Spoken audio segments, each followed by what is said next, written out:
Puppet Theater Company presents Miss Virginia Woolf at the 6 p.m. showing. Good afternoon, ladies and gentlemen, members of the audience. My name is William Frederick Hagel, W.F. Hagel, and I'm here to present to you my colleague and friend, noted author and poet, Miss Virginia Woolf. Thank you. Hello, everyone. My name is Virginia Woolf, and I'm an author of books and a poet. You might know my book from your required reading in Literature English 101, To the Lighthouse, and that's what I'm going to talk about you today. To the Lighthouse is about the Ramsays' summer home in the Isle of Skye. But more importantly, it's a book of observations with very little dialogue.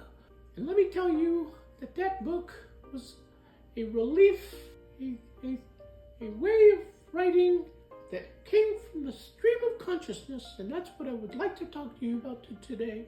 Observation and stream of consciousness. Now, when I write and sit down, I like to see things. I like to hear people. I like to see people and observe people in gathering, one-on-ones, in group settings, at dinner parties, and the way that they interact. And that has helped me as an observer go to the ocean and listen to the waves ebb and flow and the rhythm of the pounding against the rocks in the sand. It never ends. It's like a rhythm. It's like a heartbeat. And the heartbeat of this world. Perhaps this earth is heard and felt through ocean waves as they pound and ebb and flow and pound and ebb and flow against the rocks, against the sand.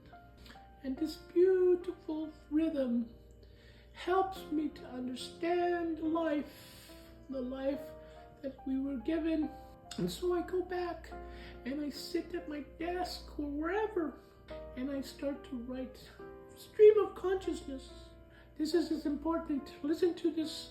Stream of consciousness comes from the heart and from the soul. And you just write what comes to your mind, what comes to your hands, and you keep on writing, and you don't remember, and you don't care about grammar, punctuation. Those things come later. All you care about is getting these words out. Important words, and stories, and characters, and scenarios and observations and sounds and feelings and aromas that stick with you throughout your life. And I use my family members and friends as parts of that dialogue of observation. It's not really a dialogue, it's an observation of life. And I jot it down and I keep writing and keep writing and keep writing until I'm tired. And then I meditate and I do it again and do it again until the book is finished. These are the ways that I write. This is an important way of writing, and I believe many philosophers and many poets write this way, that they just write down what comes to their minds and their hearts and their souls, and it keeps flowing and flowing like a faucet. When you open a faucet, the water just keeps flowing, and the fountain keeps flowing, and the water hose keeps flowing. And this is the way to write. Don't worry about grammar, punctuation. You can always put that back in or neglect it altogether, as long as you write and you have these memories and stories that are coming from the innermost part of you. Those ocean waves that come and never stop ebbing and never stop pounding. This is the way that I tackle my writing. And it's called Stream of Consciousness.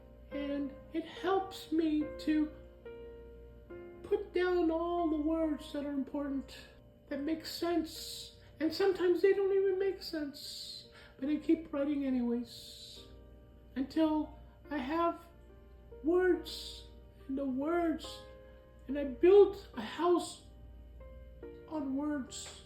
And I start to understand and construct scenarios with these words. So with that, I leave you today to think about writing in a way that I write, which is just letting it all flow from the heart and from the soul. Thank you very much for listening to me today. And with that, I depart. Adieu.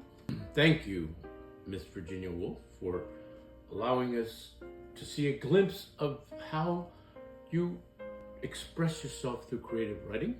Thank you